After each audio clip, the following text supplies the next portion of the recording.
This week, for the final week of Hispanic Heritage Month, we wanted to highlight many talented artists from South America.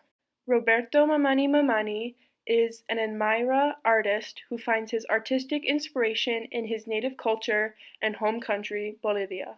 Fernando Mireas is a Brazilian director best known for directing City of God, for which he won an Academy Award for Best Director. Alejandro Aravena is a Pritzker Architecture Prize winner for his works in his home country of Chile.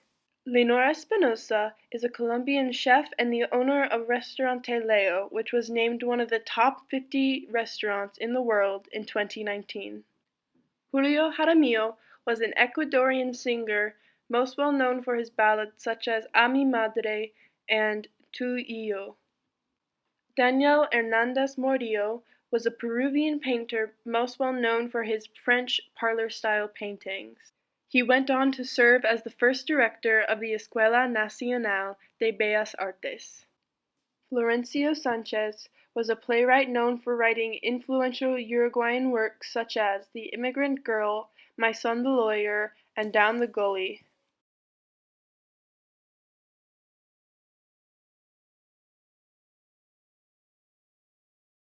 So we have Saturday College application help available like 6 or 7 times a year. We've already had one session. Our next session is this coming Saturday, October 22nd. They're from 9 to 12, usually in this room, unless we get a big crowd, we might have to move, but they're usually in room 1030, which is right across from the cafeteria. We have 2 counselors available during that 9 to 12 time frame, and students can come whenever. And then I'll also just put a plug in for my Tuesday application help sessions. Those run every single Tuesday during all 3 lunches. Again, no RSVPs or reservations. You can just know that I'm here and available. You should have asked your teachers for letters of recommendation by now. We actually encourage you to start thinking about that, or even asking the end of junior year. So that's something that people can be doing earlier on, and I think there's probably going to be a bigger push for that to start really being a thing going forward. Once you've talked to those teachers, make sure you're adding them into Naviance. That's a big piece. That way that their letters of recommendation can actually get sent. And we ask that students have done this a minimum 15 school days before the deadline. As the fall sports season ends and winter season starts in November, some winter sports you can look out for are girls basketball, boys basketball, dance, gymnastics, and rifle team, indoor track, swim, dive, and crew conditioners, and wrestling and cheer. Details to follow. September 25th, Rihanna confirmed on her Instagram that she would be performing at the upcoming Super Bowl.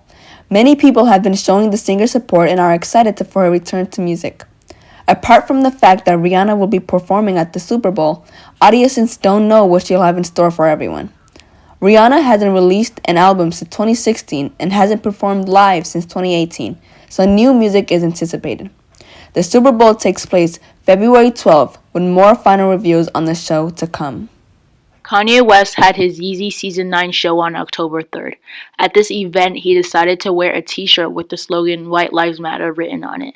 This garnered a lot of controversy from the media because his shirt was considered insensitive and was mocking the Black Lives Matter movement. Audiences, especially the black community, also weren't happy with Ye because he has made statements in the past such as slavery was a choice, which was also heavily controversial at its time. After being heavily critiqued by the media for wearing his t-shirt, Kanye responded by saying Black Lives Matter was a scam.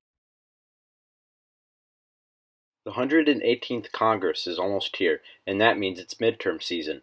Here in Arlington, our Congressman Don Beyer, a Democrat, is challenged by Republican Karina Lipsman and Independent Teddy Ficre. On the county board, Democrat Matt DeFerranti is seeking re-election and is challenged by Independents Audrey Clement and Adam Theo. The school board has an open seat with James Reeves and Bethany Sutton facing off. There are also 6 bond questions on the ballot. If all 6 pass, the county will take on over $500 million in new debt. Back to congressional politics, Don Beyer's main issue is climate change, but he also wants to increase the salaries of federal employees who make up a significant portion of Arlington's population. Karina Lipsman's main issues are keeping taxes the same and supporting law enforcement. Both candidates agree on increasing support for public education. Teddy Ficre, the Independent, wants to significantly increase taxes on the ultra-wealthy, and quite radically, make taxes voluntary for everyone else. Fikre also wants to decrease business regulation that he considers crony and forgive all student loan debt. Pause and use this QR code to take GTV's 2022 midterm election poll, or wait until the end of today's broadcast.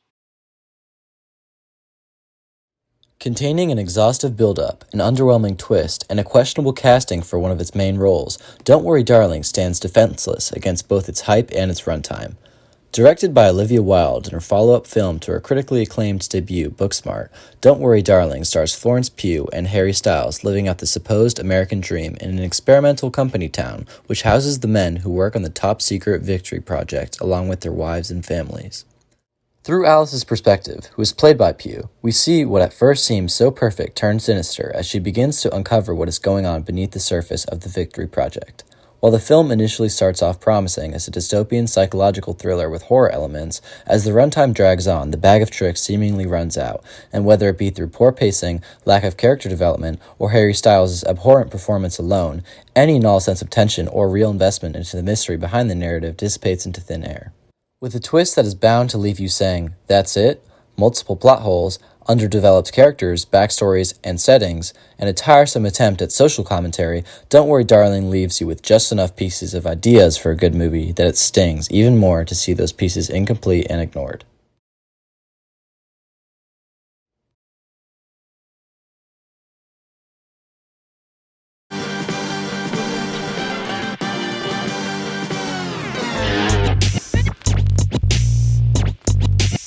Audio Jungle.